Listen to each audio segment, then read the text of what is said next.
오늘 칠지도 3부작 지난 시간에 헌 삼국사이가 기록한 칠지도에 이어서 삼국유사가 기록한 칠지도를 계속하도록 하겠습니다. 이번에 삼국유사가 기록한 칠지도를 마치면 이 다음 녹화는 삼국지 동의전이 기록한 칠지도가 될 것입니다. 이번 녹화의 목차는 다음과 같습니다. 일본 서기와 삼국사이가 기록한 남가의 멸망을 다루고, 두 번째는 삼국유사 가락국기의 남가야 왕력, 세 번째가 삼국사기 신라번기가 기록한 수로왕의 퇴위입니다. 네 번째가 남가야 오왕의 제위기간 복원, 다섯 번째가 좌지왕의 407년 후기가야 건국, 그리고 마지막으로 여섯 번째가 매진말입니다. 1시간 이내에 녹음하는 걸 목표로 하고 있습니다. 아무튼 마지막까지 잘 마치도록 하겠습니다. 자, 삼국유사에 어디를 보아야 칠지도 관련 기록이 나올까요? 삼국유사 어디를 봐야 됩니까? 일본 서기와 삼국사이가 기록한 칠지도를 한번 복습해 보겠습니다. 지난번 녹화를 안 보신 분도 계실 수 있으니까. 또 어디를 보아야 삼국유사에서 칠지도 관련 기록을 찾을 수 있을까를 보기 위해서 지난 시간에 헌 일본 서기와 삼국사에 기록한 칠지도 기록을 복습해 보겠습니다.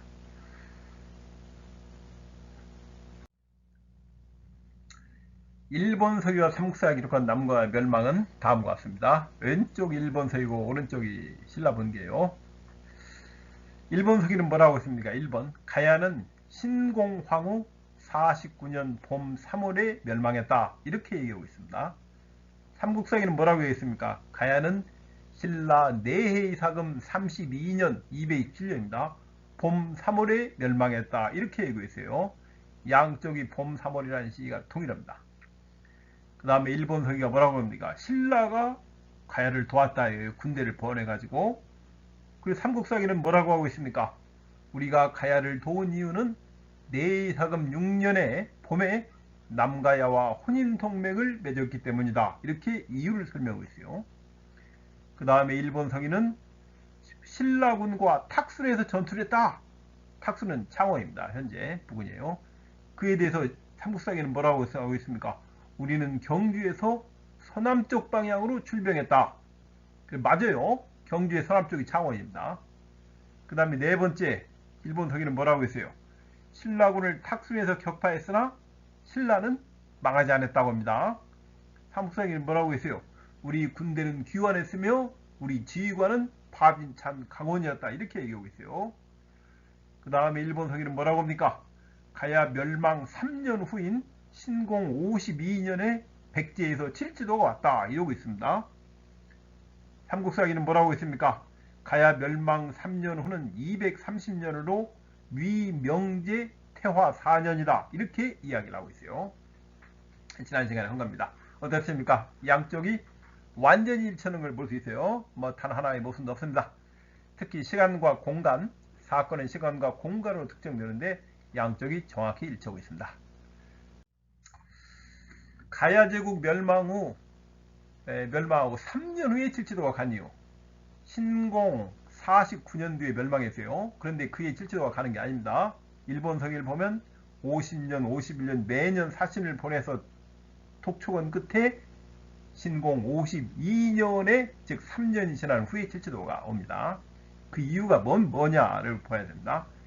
5세기 일본 서기 7대왕 기록을 보면 목지국이 뭡니까? 미추국입니다. 이 비류가 미추홀에 세운 백제를 말하는 거예요. 이 진왕은 대왕입니다. 지금 진왕이 큰왕이란 말이에요. 대왕이라는 말은 무슨 뜻입니까? 수많은 소국으로 이루어졌다는 것을 전제하고 있는 거예요. 이 대왕, 즉 진왕 교체에 평균 3년이 걸려요.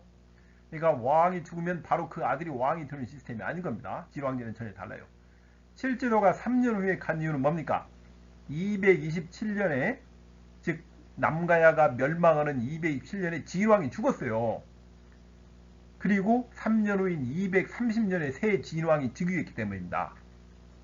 그런데 새 진왕은 아직 공립이 안 됐어요. 공립이 돼야 어떻게 합니까? 백제왕을 칭할 수 있는 거예요. 진왕이. 아직 공립이 안 되었기 때문에 대외적으로 어떻게 쳐야 됩니까? 왕세자를 칭해야 되는 겁니다. 그러다 공립이 되면은 세자자를 떼는 거예요.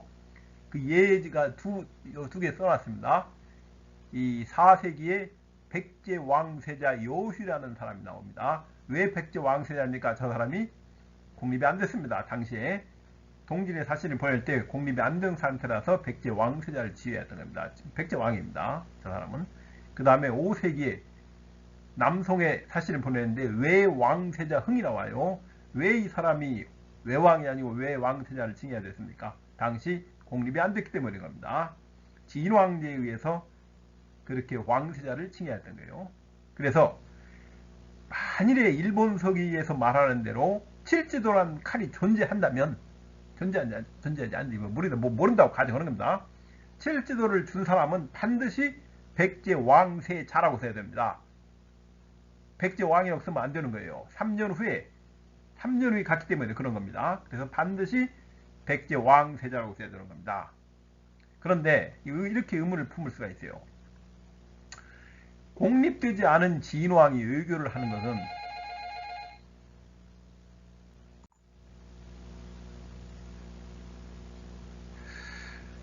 따라서 그 공립되지 않은 진왕이 외교를 하면은 마치 요즘에 청문회를 통과하지 않은 장관이 외교문서에 서명하는 것이나 마찬가지가 아닌가 이렇게 생각할 수 있어요. 이 만에 하나 이 백제왕이 끝까지 공립이 안 되면 어떻게 됩니까? 그러면 이제 문제가 되는 겁니다. 만약에 공립이 안 되고 죽으면 어떻게 돼요? 그 사람의 제위기간은 그 앞이나 뒤에 공립된 진왕의 제위기간에 통합돼 버리는 겁니다. 칼을 받는 사람 입장에서도 이거 불안할 수 있어요. 그럼 어떻게 합니까? 공립을 걱정하지 말라는 얘기를 해야죠. 칼에다가. 그러니까 나는 당신이 그러니까 외왕이 공립을 걱정을 그런 사람이 아니다. 그럼 어떻게 하면 내가 뭘 보여줘야 해요? 내가 백제 왕세자인데 내 신분과 실력입니다. 신분과 실력이 공립에 전혀 문제가 없는 사람이다. 이런 내용이 될 가능성이 높아요. 신분과 실력을 얼마나 길게 쓰겠습니까? 뭐 한 두 자씩을 쓰겠죠. 간단히 그 좁은 칼날에 몇 자를 쓰겠어요. 따라서 백제 왕세자 신분 실력이 나올 가능성이 큽니다. 물론 이미 공립되어 있다면은 신분이나 실력 같은 건 필요가 없어요. 그냥 백제 왕 그걸 끝입니다. 왕세자이기 때문에 뒤에 내가 뭔가 다른 높은 신분이다. 뭔가 다른 사람과 다르다. 그 다음에 내가 충분히 실력이 있다. 이 얘기를 쓸 가능성이 높다고 그런 겁니다. 신분은 어떻게 쓸 것인가? 일단 신분이 고귀하다, 높다, 일반인과 다르다, 즉 남과 다르다는 뜻이 필요하다고 생각합니다. 그 진왕제의 특성상 이 자동 부자 상승이 아니에요. 공립이 되어야 됩니다. 따라서 공립에 의해 왕통이 유지되기 때문에 왕통이 바뀔 수가 있어요. 그러니까 이 칠지도를 준 백제왕은 백제왕세를 치렀는데 전왕의 아들인지 조카인지 아니면 다른 왕인지 알 수가 없어요. 그래서 신분이 남다르다는 뜻으로 왕족이나 황족은 쓸 수가 없는 겁니다. 왕통이 바뀔 수 있으니까 예를 들면은 그러면 귀족이라고 써야 되냐? 귀족은 아니 쓰면 못하죠. 그러면은 만일에 두 글자로 자신의 신분이 다르다, 높다, 무언가 이런 의미를 가지고 표시하려면 도대체 뭐라고 써야 할 것입니까? 한번 우리 생각해 보죠. 내가 신분이 남다르다. 나는 출신이 뭔가 높은 또는 일반인이 아니다. 그런 것을 하려면은 뭐라고 써야 될까요? 저기에 백제 왕세자 다음에 내 신분을 어떻게 두 글자로 표현하면 좋을까요? 자, 다음을 보겠습니다. 그러면 실력입니다. 이 진왕이 백제왕이에요. 삼국사기에 나오는 이 백제왕들은 사실은 그 당시에 백제왕을 칭할 수가 없었어요. 제가 앞에 녹화한 것을 얘기하는데 백제왕은 언제까지 줍니까? 2세기 삼로왕 시대까지 칭해요. 삼로왕 시대 이후 구수왕부터는 백제왕을 칭하지 못합니다. 백제왕이 아니고 백제왕 밑에 있는 마한소국, 마한소국의 마한왕 밑에 있는 하나의 작은 신지들인 겁니다. 구수왕부터 시작해서 쫙 그래요. 그러다가 언제 다시 백제왕을 칭합니까? 근초고왕 때 신라와 손잡고 공림이 되고 368년입니다. 그리고 이 백제왕을 칭하게 돼요. 그때 한 200년 만에 다시 그렇게 되는 겁니다. 그래서 진왕만이 백제왕을 칭할 수가 있었어요. 어떻게 백제왕이 되느냐? 공립이 되는 건 일종의 추대는 겁니다. 추대. 소국, 여러 소국을 통치하는 사람들 엄이라고 합니다. 신하 신자를 엄이라고 읽어요. 그건 중국식 발음이고 시는 우리말로는 엄이었어요. 엄. 신지가 아니고 엄지가 맞습니다. 엄일 수도 있고 염일 수도 있고 음일 수도 있어요. 정확한 발음은 그 중간쯤 되는 거 아마 그럴 겁니다. 그 당시의 발음이 지금의 엄지 손가락이 엄지가 큰 손가락의 말을 대장이라는 말입니다. 그래서 나는 엄들의 지지를 받고 있다. 즉 엄들의 대장이라는 의미가 필요해요. 이것이 공림이 되는 실력을 의미하는 거예요. 그럼 뭐라고 써야 되느냐? 외국 왕을 책 보는데 거기다가 큰 엄이라고 해서 대엄, 태엄 이런 걸 쓸 수 있겠습니까? 이런 건 안 되죠. 또 외왕을 책 보는데 나도 왕에서 왕엄이라고 쓴다.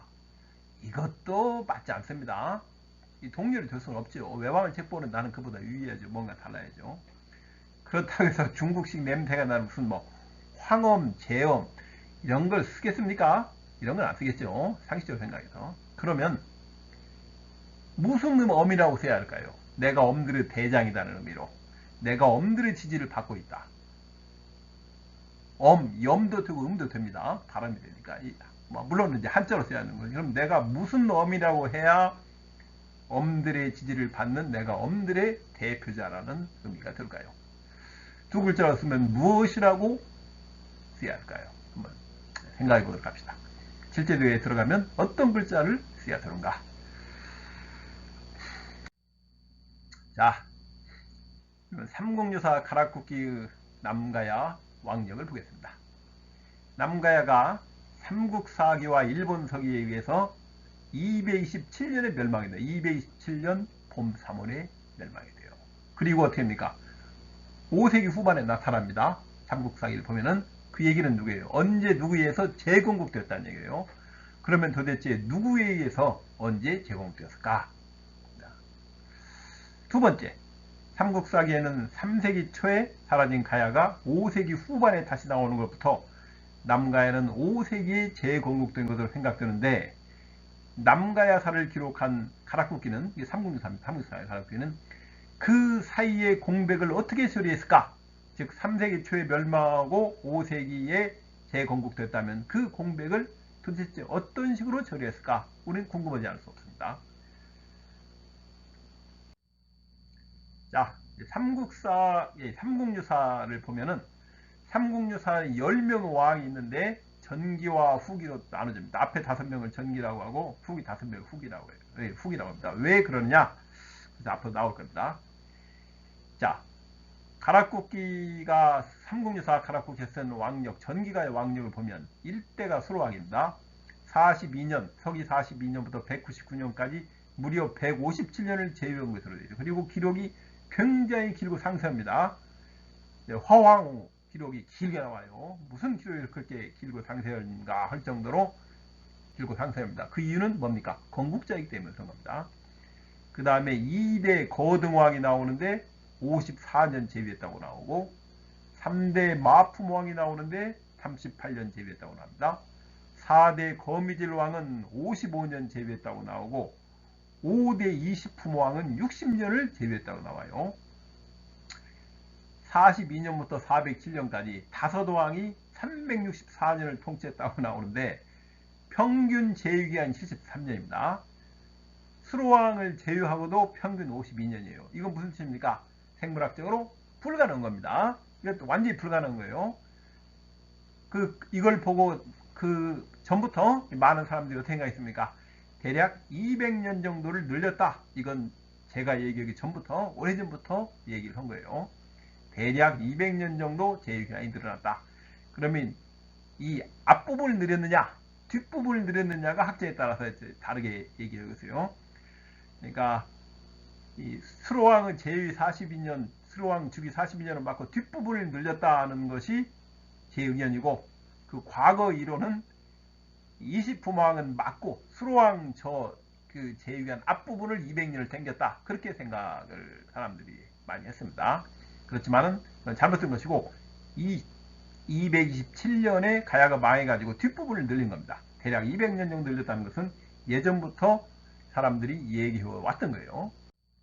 후기 가야 왕력을 보겠습니다. 6대 좌지왕부터 10대 구영왕까지인데, 좌지왕은 14년 제위했어요. 기록이 길고 상세합니다. 이건 당연합니다. 건국자이기 때문에 그래요. 7대 추의왕은 30년, 8대 질지왕은 41년, 9대 겸지왕은 29년, 마지막 10대 구영왕은 41년을 제외하니 또 기록이 길고 상세해요. 왜 그럽니까? 국가의 멸망을 다루기 때문에 길고 상세할 수 없어요. 그럴 수밖에 없습니다. 즉 후기가에는 다섯 왕이 155년을 통치했고 평균 제위기간은 31년입니다. 부자상속이 가장 긴데 부자상속인 경우는 보통 30년이 정도 됩니다. 그렇기 때문에 31년은 대단히 합리적인 제위기간이라고 볼 수 있어요.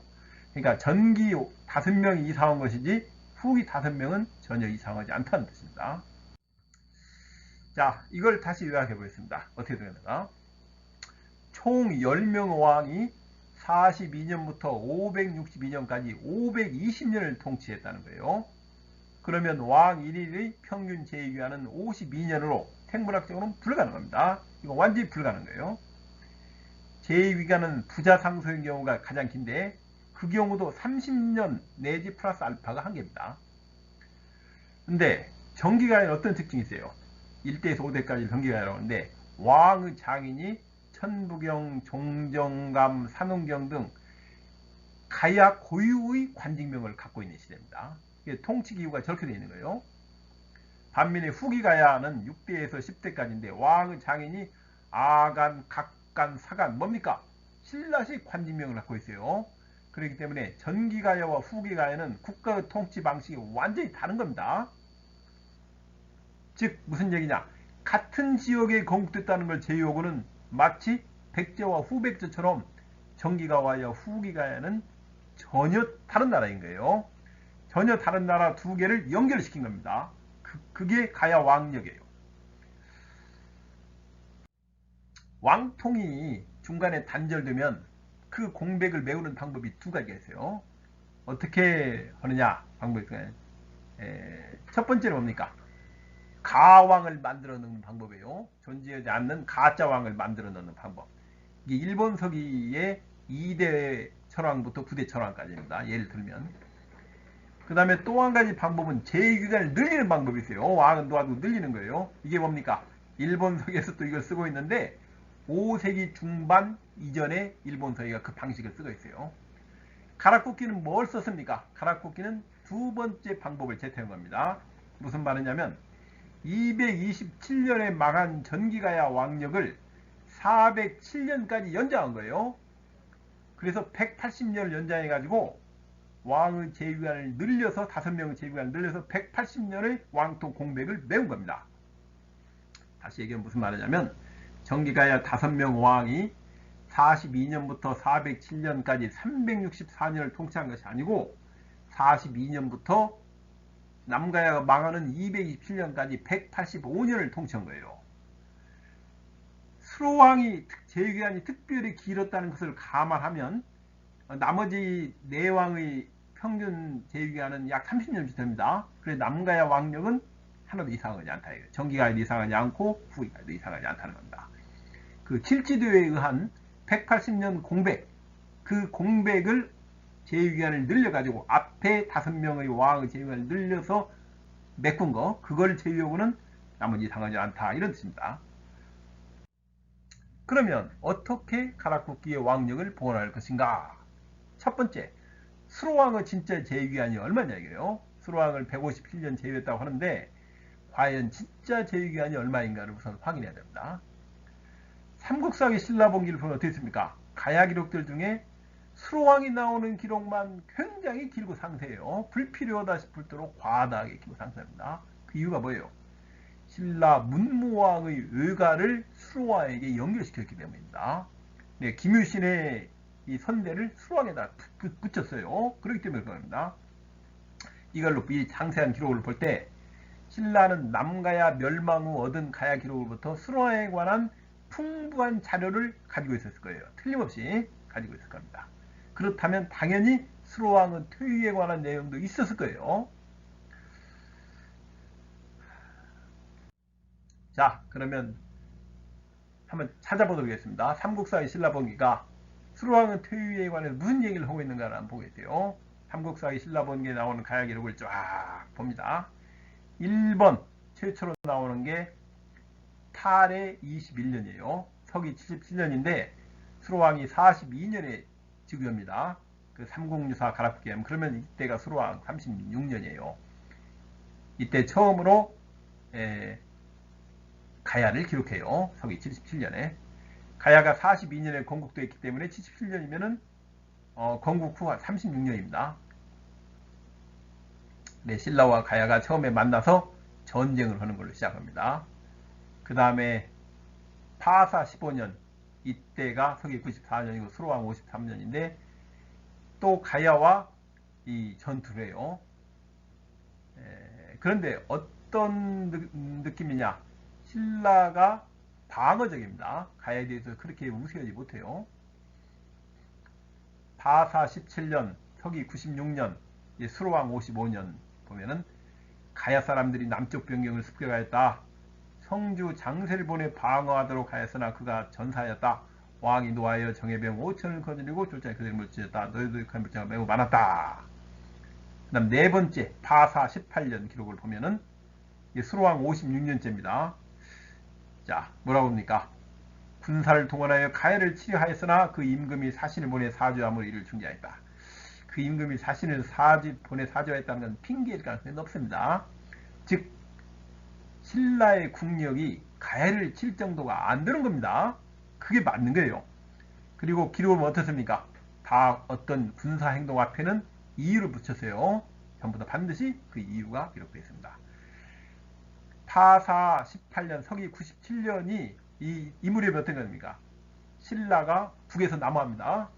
몽골 초원부터 남하한 신라가 요동을 거쳐서 한반도로 들어와서 한강 중상류에 있다가 남하하는 겁니다. 이 남하하다가 백제에 밀려가지고 어떻게 들어갑니까? 경상북도 쪽으로 들어갑니다. 충청도로 못 가고 충청북도로 들어가서 계속 남하하다가 가야에 막히는 거예요. 가야에 막혀가지고 경상북도 남쪽인 경주에서 멈춰요. 그 이 과정을 설명하는 겁니다. 그래서 파사 18년 이 기록은 서기 97년 이 무렵이 신라가 경주에 도착한 무렵이에요. 거의 더 이상 못 내려갑니다. 왜 못 내려갑니까? 가야에 막혀서 못 내려갑니다. 그래서 경주가 신라의 수도가 되는 겁니다. 그 당시는 경주가 경주항이었어요. 남쪽에 바다가 있었습니다. 그래 김해 바다가 있었던 거죠. 지금의 경주와 부산 사이가 그 당시에는 바다에 있어요. 자, 그 다음에 파사 23년 100인자입니다. 수로왕이 61년째예요. 제 61년째. 20대 즉위했다고 보면은 61년째는 80대입니다. 수로왕이 80대로 굉장히 나이가 많은데 여기서 이제 국경 문제를 신라가 결정하는 것이 아니고 가야가 결정하는 겁니다. 가야가 더 힘이 있고 먼저 왔기 때문에 이런 겁니다. 거기서 수로왕이 등장하는데 기록이 굉장히 자세합니다. 무슨 기록이 무슨 기록이 이렇게 자세할까? 자세한데 거기에 수로왕을 뭐라고 쓰입니까? 연로 다 지식, 연로하고 나이가 많고 지식이 많다. 나이가 많고 지식이 많은 것이다. 수로왕이 실권자라는 뜻이에요. 수로왕을 연로하다고 한 것은 이건 정확한 표현인 겁니다. 왜 그럽니까? 제 61년째예요. 나이가 한 80대 중반은 됐다는 겁니다. 그래가지고 쫙 설명을 해요. 그러면 상식적으로 생각해서 그 당시에 몇 살까지 살았는지 모르지만 나이가 80대 중반이면은 수로왕이 이로부터 이 직후에 얼마 안 돼서 죽었다고 보는 게 타당합니다. 뭐 90까지 살겠습니까? 얼마나 합리적으로 이 직후에 연로 굉장히 나이가 연로할 정도면은 몸을 움직이는데도 어려움이 있었으니까 신라인이 그걸 보고 기록을 했겠죠. 제 61년째니까 그럴 수밖에 없습니다. 80대 중반이니. 그러면은 이 직후에 수로왕의 죽음이 나오는 것이 맞아요. 합리적으로 생각해서요. 다음 6번을 보겠습니다. 파사 27년 106년 수로왕 65년 제위지니까 거의 뭐 한 나이가 90 됐다고 보겠습니다. 뭐라고 합니까? 명마두성주 벌가야, 마두성주를 시켜 가야를 치게 했다, 이렇게 적어놨습니다. 이걸 보면서 느끼는 거 뭡니까? 아니, 신라가 가야를 칠 만한 실력이 있습니까? 가야를 칠 수 있는 실력이 있어요? 그런데 일개 성주를 시켜서 가야를 친다. 이건 뭔가 이상한 겁니다. 그리고 왜 마두 성주를 시켜 가야를 치게 했는지 이유가 없어요. 이것은 원래 기록에는, 원래 신라인이 가지고 있던 기록에는 이유가 있었을 거라고 봅니다. 이유가. 그런데 삼국 나중에 정리하면서 이유를 빼버리고 기록만 남은 것이라고 봐요. 7번을 봐도 뭡니까? 가야가 남쪽 변경을 약탈하였다. 그 가을 7월 왕이 가야를 친 그 공개가 했다. 어떻게 합니까? 가야의 패배하는 것이 나와요.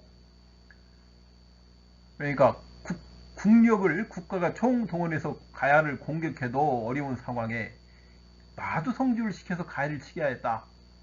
이건 뭔가 이상한 겁니다. 이것은 가야 내부에 무슨 상황이 벌어진 거예요. 가야의 어떤 약점을 보였다든가, 그러지 않고서는 마두성주를 시켜서 가야를 친다는 게 불가능합니다. 앞에 이유가 없어요. 틀림없이 앞에 이유가 있었을 겁니다. 앞에 무슨 이유가 있었을까? 저는 다음과 같은 이유가 있을 거라고 추측합니다. 우리를 괴롭히던 가야국 수로왕이 죽었다는 소문이 들려 마두성주를 시켜 가야를 치게 하였다. 이렇게 보는 겁니다. 앞에 이유가 빠진 거예요. 나중에 삭제됐겠죠. 그래서 수로왕이 제65년째 서기 106년에 퇴위했다고 판단을 하는 겁니다. 삼국사이가 수로왕의 퇴위를 놓칠 리가 없다고 판단하는 거예요. 그래서 이 사건의 이유가 없는 이상한 기록은 이 다음처럼 가야국 수로왕의 사망 기록이라고 판단을 합니다. 그러면 수로왕의 제위기간이 확정이 되는 거예요. 서기 42년부터 106년까지 65년 제위한 것으로 되는 거죠. 그러면 나머지 4왕의 제위기간은 어떻게 되느냐? 106년부터 227년인데 227년이 남가야 멸망하는데, 그러면 제위기간이 평균 30년입니다. 부자 상승의 경우 합리적이에요. 하나도 이상한 게 없어요.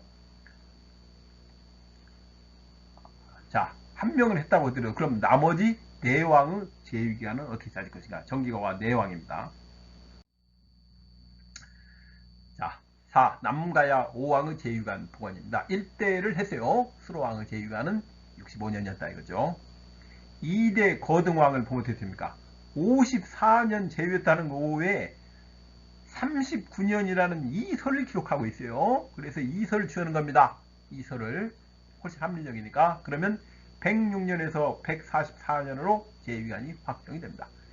마품왕에 대해서는 38년 후에 왕력편에 31년이라는 이설이 나와 있어요. 그럼 이걸 취해요. 그러면 마품왕의 제위기간은 144년에서 175년으로 확정이 돼요. 자, 이제 52년이 남아요. 52년이 남습니다. 왜 그러냐?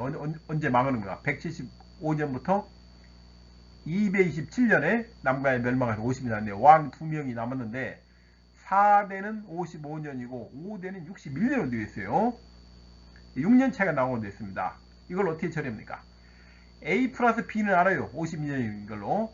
그 경우에 A와 B를 알려면 셋 중에 하나입니다. A를 알거나 B를 알거나 A-B 그 차이를 알거나 셋 중에 하나요. 우리가 여기서 받을 수 있는 건 뭡니까? 둘 사이의 차이가 6년이라는 겁니다. 제위기간 6년. 요걸 취해요.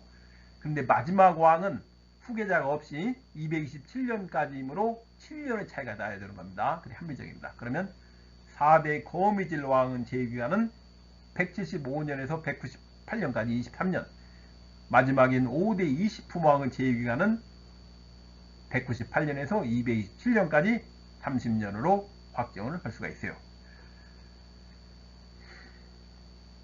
30년이 아니고 29년입니다. 엄밀히 말하면 29년인데 그것은 문제가 안 됩니다. 전기가야 왕력을 요약하면 다음과 같습니다. 전기가야는 42년 가락국계 이때 건국되어서 227년 일본서기 신공 49년에 망했다는 거죠. 1대 수로왕만 마로 다닌 거 64년 제위, 2대 거등왕은 38년, 3대 마품왕은 31년, 4대 거미지로왕은 23년, 5대 20품왕은 30년을 제위했다. 수로왕을 제외하면 평균 제위기간은 30년으로 아주 합리적입니다. 그러면은 이제는 우리가 어떻게 쓸 수 있느냐? 삼국사기 신라본기를 가야왕의 기록을 포함하여 좀 더 합리적으로 해석할 수 있어요. 탈의 21년의 기록은 처음에 둘이 만난 기록은 서기 77년인데 수로왕 36년이에요. 그 다음에 가야 마두성을 포위했다. 이 전투도 서기 94년인데 수로왕 53년인 것을 알 수가 있고, 당시 가야왕이 수로왕이었고, 그 다음에 가야 사람들이 남쪽 변경을 습격해 성주 장세를 보내 이때가 서기 96년인데 수로왕이었구나. 수로왕 제위 55년째예요. 그러니까 나이가 한 70대 중후반쯤 됐을 겁니다. 그 다음에 파사 18년의 기록은 서기 97년인데 수로왕 56년을 알고, 여기까지는 아까하고 똑같아요. 자, 파사 23년은 수로왕 61년, 그 다음에 마두성주를 시켜 가야를 치게 한 게 파사 27년은 서기 106년, 이 해가 수로왕 65년이지만 거등왕이 주기한 거등왕 1년이 되는 겁니다. 그 다음에 지마이사금 4년, 가야가 남쪽 변경을 약탈하였다. 이때 신라의 남쪽을 친 가야왕이 바로 거등왕이고, 이때가 거등왕 10년째라는 걸 알 수가 있어요. 그 다음에 8번, 장수를 보내 가야를 공격하여 왕은 정병 1만을 거느려 뒤를 이었다. 가야는 성을 닫고 굳게 수비하였다. 그때 마침 비가 오래 내렸으므로 왕은 되돌아왔다. 이때 성문을 굳게 닫고 수비한 것이 바로 거등왕 11년째구나, 이렇게 알 수 있습니다. 나아가 내해 6년 봄 2월 가야국이 화친을 청해왔다. 봄의 화친은 뭡니까? 혼이라는 겁니다. 혼인, 신라와. 그때 신라와 혼이라는 왕이 바로 이시품왕이었구나. 신라와 혼인한 이유는 뭡니까?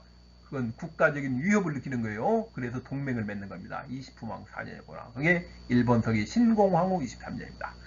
그 다음에 내해 14년 그 포상 8국이 가야를 공격한 게, 그때 가야왕이 이시품왕이요. 이시품왕 9년째였구나. 신공황후 28년입니다. 그 다음에 내해 17년 그 가야가 왕자를 신라의 인질로 보내왔다. 이 기록이 전기가야 마지막 기사인데, 이게 바로 이때 가야왕이 이시품왕이고 이시품왕 제위 15년째였다는 걸 알 수 있어요. 신공황후 34년입니다. 일본 소리로 말하면. 그리고 마지막으로 내해 32년 227년이 이시품왕 30년째인데, 이때가 신공 49년으로 남가야를 비롯한 가야 7국이 멸망을 합니다. 봄 3월에 멸망을 하게 돼요. 이제 삼국사기, 가락국기, 일본서기, 그 다음에 서기 기록까지 해서 전체를 하나로 일치시켜서 볼 수가 있어요. 다섯 번째입니다. 삼국유사가 기록한 좌지왕의 407년 후기가야 건국 기록이 과연 신빙성이 있는가, 그에 관해서 어떻게 기록을 하고 있는가를 한번 살펴보기로 하겠습니다. 407년 후기가야 건국의 배경입니다. 후한서, 삼국지, 진서까지 존재하던 목지국이 뭡니까? 광개토대왕 뒤에 나오는 장국입니다. 목지국의 삼한체제는 언제 어떻게 누구에 의해서 해체되는가, 이겁니다. 마한 진한 변환으로 기록된 4세기까지 기록이 5세기 가면 싹 없어져요. 즉 어느 순간에 삼한체제가 해체됐다는 겁니다.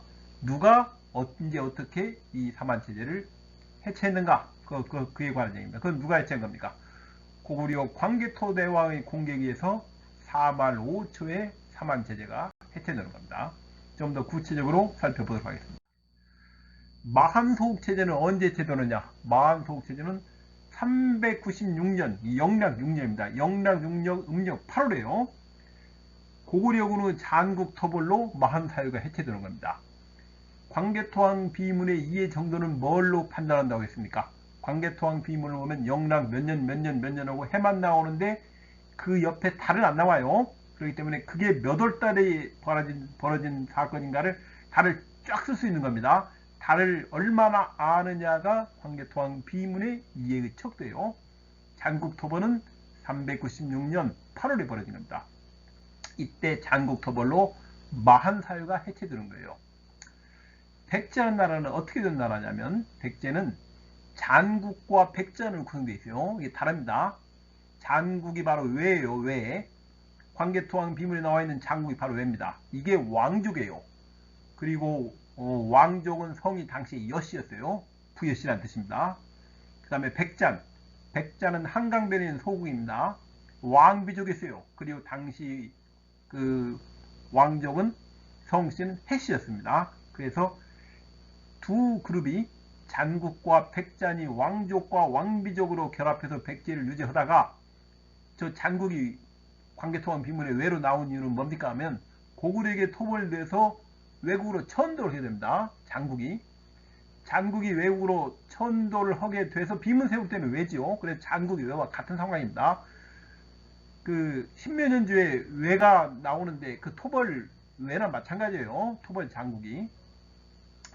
그리고 백잔이 우리 삼국사기에 나와 있는 백제인데 어떻게 됩니까? 잔국이 외국으로 천도해서 외가 된 다음에 그 나머지 백제 영토를 저 잔국이 넘어가고 백잔이 관리게 돼요. 삼국사기의 백제가. 이 왕족과 왕비족의 관계는 잔국이 천도한 다음에 똑같아요. 외국이 왕족이 되고 백제가 왕비족이 되는 겁니다. 그럼 언제까지 그럽니까? 80년 동안 그래요. 자, 아무튼 그렇게 됩니다.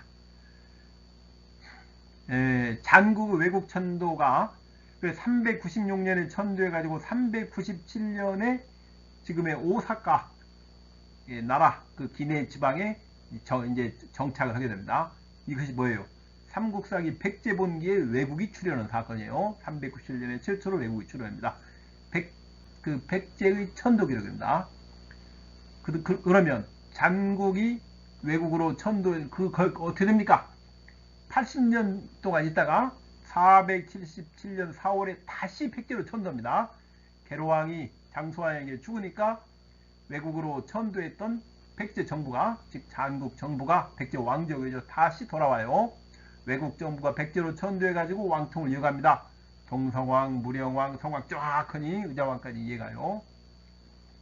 이렇게 되는 겁니다. 변질한 소국은 어떻게 해체됩니까? 마한체제는 서기 396년에 영락 6년에 해체되는데 변질한 소국체제는 서기 407년 즉 영락 17년에 해체되는 거예요. 몇 월입니까? 영락 17년 1월입니다. 1월에 고구려 5만 대군이 남정을 해가지고 한반도 남해안에 치고 내려와서 여기서 변질한 소국체제가 해체돼요. 396년에 마한이 해체되고 407년에 변진한이 해체되면서 어떻게 됩니까? 잔국의 지배 세력이 3대 지배 세력이 하나씩 둘씩 백잔에 합력이 됩니다. 즉 삼국사기 백제에 합력이 돼요. 3대 세력이 사씨는 398년 2월에 백잔에 합력합니다. 이게 사두에 등장해요. 목씨는 403년 7월에 이 백잔에 합력이 돼요. 누굽니까? 목라근자입니다. 왜 목라근자가 403년 7월에 나옵니까? 그건 나중에 제가 다시 설명을 드릴 겁니다. 아니면 제 책 보십시오. 제 책이 있습니다. 목현만 제가 바로 404년 출생인 겁니다. 이래가지고 그 다음에 여씨 마침내 잔국의 왕성인 부여씨예요. 부여씨는 언제 백잔에 합력합니까? 저기 사만이 완전히 해체되고 고구려 공경으로 변진한 속세가 완전히 해체돼 가지고 더 이상 국가가 유지가 안 되니까 407년 2월에 이 여씨가 장국에 합류해요. 이게 바로 여씨입니다. 부여씨 출연이에요. 백제봉이 부여씨 출연입니다. 이 부여씨, 목씨, 사씨가 뭡니까? 이게 영산강력에서 옹관묘 쌓던 집단입니다. 영산강력 옹관묘 집단이 이 부여씨예요. 이 부여씨가 뭐 특별한 존재가 아니라는 겁니다. 이 여씨, 목씨, 사씨 이들이 이 3세기에 목지국의 중앙무대인 금강역에 진출해가지고 4세기에 왕족이 되는 겁니다. 왕족이. 그래서 이 여씨가 그 목지국의 왕성으로 등장을 하는 거죠. 부여씨입니다. 그러니까 좌지왕후 후기가야 건국은 뭐예요? 407년 고구려군 공격에 의한 변진한 사회 해체의 결과예요. 변진한 사회 해체되니까 변진한 소국으로 들어가 있던 가야 제국들이 전부 나와가지고 독립을 하게 되는 겁니다. 그래서 407년 후기가야 건국은 아주 합리적인 기록이라고 볼 수 있어요. 한일 고대사의 근본적인 쟁점이 뭐냐 이겁니다. 항상 보면 뭐 식민사관이 어떻고 뭐가 어떻고 뭐가 하는데 한일 고대사의 근본적인 쟁점은 바로 다음입니다. 백제의 외국 천도 80년 396년 407년까지요. 백제가 외국으로 천도해요. 그 백제가 천도해서 80년 있다가 다시 돌아온 사건이 있어요. 396년에 천도에 갔다가 477년에 돌아왔어요. 그게 바로 일본성에 나와 있는 응신에서 웅약이 부여본입니다. 5세기 7대 왕은 한국사냐 일본사냐 이겁니다. 백제의 외국 천도 80년이 한국사인가 일본사인가 이것이 한일 고대사의 가장 근본적인 쟁점이에요. 삼국사기는 어떻게 보고 있느냐? 삼국사기를 쓴 사람들은 어떻게 보고 있는 시각이 안 나와요. 그런데 삼국사기의 저본이 된 구삼국사의 태도가 삼국사기에 실려 있어요. 구삼국사의 태도는 뭡니까? 백제의 외국 천도 80년은 일본사다. 이것이 삼국사기에 반영이 되어 있어요. 그래서 삼국사기 기록이 이상하게 된 이유입니다. 그런데 이 문제가 중요한 이유는 단지 과거 문제로 끝나는 게 아니기 때문에 그래요. 한번 가정해 봅시다. 만일 미래에 우리 정부가 시베리아 개발을 위하여 한 20년 동안 시베리아로 천도했다가 시베리아 개발을 하고 다시 한반도로 천도한다면 그 우리 정부의 시베리아 20년은 한국사입니까? 아니면 러시아사입니까? 여러분은 어떻게 생각하십니까? 우리 정부가 한 10년, 20년 다른 지역으로 천도했다면 그게 어느 나라 역사예요? 이건 굉장히 중요합니다. 그런데 삼국사기에 반영된 구삼국사의 태도는 백제의 외국 천도 80년을 일본사로 취급을 하고 있어요. 그래서 어떻게 합니까? 삼국사에서 빼버렸어요. 즉 구삼국사에서 빠져버린 겁니다. 삼국유사 가락국기 건국기입니다. 후기가야 건국자인 좌지왕조를 한번 읽어보겠습니다. 위에가 원문이고 밑에가 번역입니다. 김질이라고 한다. 이 무슨 뜻입니까? 이 가야도 이 왕족이 김씨였어요. 즉 북방계라는 뜻입니다. 가야는 압록강 중류를 건너서 들어온 걸로 봐요. 압록강 중류를 1세기에 한반도로 이주한 겁니다. 북방계의 성씨예요. 의 3년 407년 즉위하였다. 용녀에게 장가를 들어 여자의 무리를 관리로 삼으니 나란히 소란스러웠다. 용녀라는 것은 무슨 이러는 여자 이런 의미인데 이건 평미라는 뜻입니다. 신분이 낮은 여자 이런 뜻이에요. 장가를 들어 여자의 무리를 관리 나란히 소란스러웠다. 아니 국가를 건국하는데 어떻게 나라가 소란스럽지 않을 수가 있어요. 이건 무슨 뜻입니까? 국가를 건국하는데 용녀가 큰 역할을 했다예요. 그 무리 즉 용녀의 가문 저 사람을 따르는 사람들이 국가 건국의 중추적인 역할은 개국공신이다 이런 말입니다. 계림국 계리 신라예요. 꾀를 써서 치려하니 박원도라는 신하가 가라에 말하기를 유초를 보고 또 보아도 역시 털이 나는데 하물며 사람이 있어서겠습니까? 하늘이 막하고 땅이 꺼지면 사람이 어느 곳에 뭐 길게 점쟁이까지 와서 얘기를 해요. 무슨 말입니까? 왕비를 바꾸라는 겁니다. 저 박원도라는 사람은 신라에서 파견된 사신으로 보는 게 합당합니다. 저 박씨라는 성씨도 신라 왕족성이고, 그러니까 이 좌제왕이 국가를 건국하니까 신라에서 와서 왕비를 바꾸라 이거예요. 자기 신라인으로 바꾸려고 하는 거예요, 지금. 그러니까 어떻게 합니까? 왕은 사과에 옳다고 용녀를 내쳐서 하산도로 귀양 보내고 정치를 고쳐 행하여 길이 백성을 편하다. 정치를 고쳐 행했는데 뭡니까? 가야 고유 정치에서 친신라 정치로 정책을 바꾸는 거예요. 용녀를 내쳐서 하산도로 귀양 보냈다. 그러니까 용녀에 대한 국민적 지지가 커서 죽일 수 없는 겁니다. 그러니까 섬으로 귀양 보내서 다른 사람과 접촉하지 못하도록 막아놓은 거예요. 이것이 무슨 뜻이냐? 이 변질한 해체의 대혼란기에 평민 출신인 용녀 도움으로 건국하였다. 용녀와 그의 가문으로 평민과 결혼을 했다는 걸 볼 때 좌지왕도 본래 왕자가 아니었다는 겁니다. 그 사람도 본래 평민 출신이었을 가능성이 큽니다. 그래서 신라가 압력을 가해 왕비 대신에 신라 귀족의 여인으로 왕비를 바꾸려는 거예요. 그러니까 어떻게 돼요? 왕이 개국공신인 용녀를 몰아내고 결국 신라 출신 왕비를 들인 후에 친신라 정책을 폈다, 이런 뜻입니다. 자, 여기서 이제 우리 생각해봅시다. 왜 가야사관은 자랑스럽지도 않은 이 왕비와 관련된 혼란 기록을 남겼을까? 왜 카라쿠키 그런 기록을 남깁니까? 아무 말도 말지. 그냥 아무 말도 없어 않는 게 제일 낫지. 뭐라고 그런 기록을 남겼을까? 그걸 생각해 볼 수 있습니다. 혹시 왕은 신분 낮은 여자와 결혼을 만든다, 신분 낮은 여자를 왕비로 결혼을 만든다, 그래서 남겼을까? 그건 아니라고 봅니다. 건국할 때야 왕족이 어디 있고 왕비족이 어디 있어요? 귀족이 어디 있고. 다 국가가 건국되면 왕족도 생기는 것이고 귀족도 생기는 것이지. 그리고 왕이 되면 왕이 나중에 신분 낮은 여자와 결혼할 일이 있습니까? 없어요. 왕이 신분 낮은 여자와 결혼할 일도 없는데 뭐려고 저 용녀와 관련된 그 사건을 길게 적어놨나. 도대체 가야사관은 무엇 때문에 저걸 적어놨을까? 차라리 아무 말도 말지. 그냥 아무 일도 안 생겼던 것처럼. 여러분은 왜 저 기록을 남겼다고 생각하십니까? 저는 이렇게 합니다. 저걸 한번 바꿔 생각해 봅시다. 내가 만약 저 사건을 목격한 가야사관이라면 어떤 생각이 들까? 억울하고 분통이 터질 거예요. 그러지 않겠습니까? 원통은 일이죠. 그걸 보는 입장이.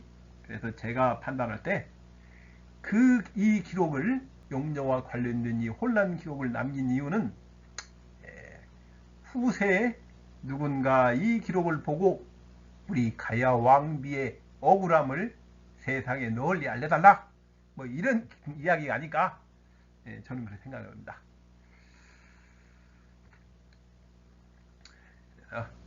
훗날 누군가 이 기록을 읽고 우리 왕비의 억울함을 세상에 널리 알려달라, 그게 제 생각이에요.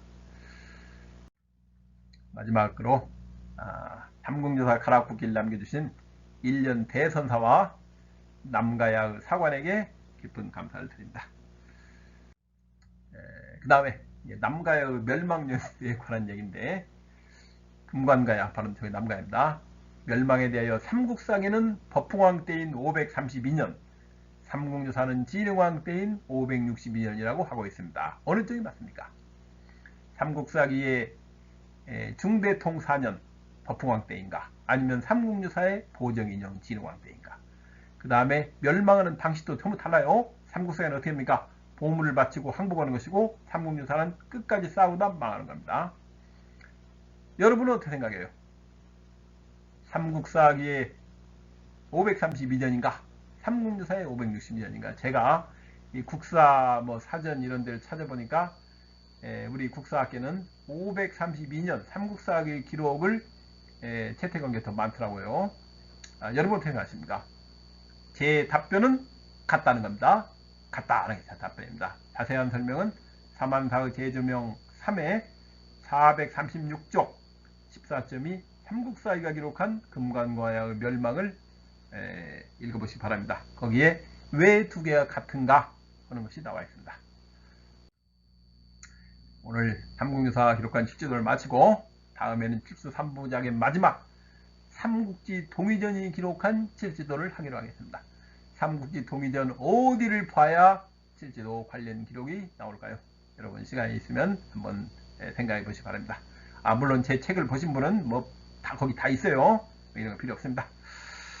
자, 이것으로 두 번째 칠지도 3부작의 두 번째 삼국유사가 기록한 칠지도를 마치도록 하겠습니다. 여러분 수고하셨습니다.